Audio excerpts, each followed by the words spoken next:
এক গ্রামে এক কৃষক তার 4 ছেলের সাথে থাকত। এমনিতে সে খুশি ছিল, কিন্তু তার একটাই চিন্তা ছিল, তার 4 ছেলে নিজেদের মধ্যে ঝগড়া করত। কৃষক ভাবত, আমি বেঁচে থাকতেই এদের এই অবস্থা, তো আমার মৃত্যুর পরে এই 4 জন না জানি কত ঝগড়া করবে। একদিন কৃষক একটি উপায় ভাবল। সে তার 4 পুত্রকে একসাথে ডাকল আর একগুচ্ছ লাঠি নিয়ে এলো। লাঠিগুলো নিয়ে সে বড় ছেলের হাতে দিয়ে বলল, আচ্ছা শোনো, আজ তোমাকে আমার এক জরুরি কাজ করে দিতে হবে। হ্যাঁ হ্যাঁ, বলো বাবা, কি কাজ করতে ও হবে? খুব উৎসাহ নিয়ে বলল।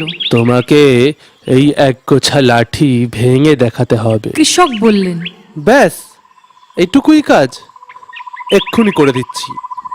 আর লাঠিগুলো নিয়ে জোর লাগাতে থাকলো। বড় ছেলে অনেক চেষ্টা করলো, কিন্তু সে সফল হলো না। এরপর একই কাজ কৃষক দ্বিতীয় ছেলেকে দিল। সে খুবই বলবান ছিল, নিজের শক্তির উপর খুবই অহংকার ছিল তার। হাসতে হাসতে সে বলল, এটা তো আমার বাঁ হাতের কাজ। তাই নাকি? তো করে দেখাও না, বকছো কেন এত দাঁড়িয়ে দাঁড়িয়ে?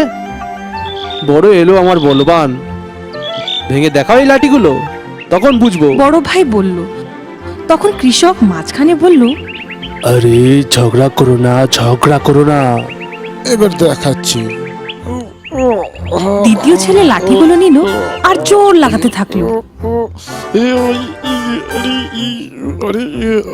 আরে বাপরে, এই কাঠিগুলো তো ভাঙছেই না। জোর দিতে দিতে সে বলল। এইভাবে একে একে কৃষক সবাইকে এই সুযোগটা দিল, কিন্তু সবাই অসফল হলো। 4 জনেই বুঝতে পারলো না যে বাবা আসলে চাইছেনটা কি। এরপর কৃষক সেই লাঠির গুচ্ছটি খুলে দিল আর সব লাঠিগুলো আলাদা হয়ে গেল। এবার কৃষক 4 ভাইকে বলল, নাও, একটা সহজ কাজ করে দিলাম।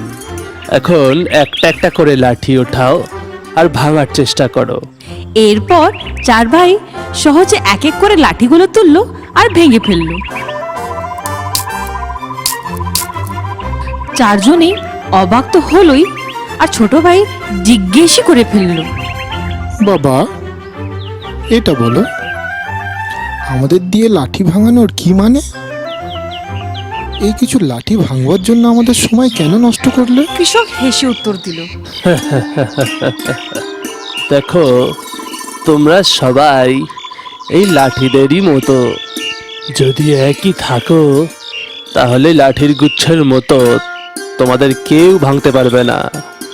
কিন্তু তোমরা যদি আলাদা আলাদা হয়ে যাও, তাহলে দুর্বল হয়ে যাবে। তখন যে কেউ তোমাদের সহজেই হারিয়ে দেবে। বুঝলে কিছু?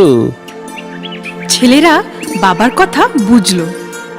কিছুটা ভেবে একে অপরের দিকে তাকালো আর জড়িয়ে ধরলো।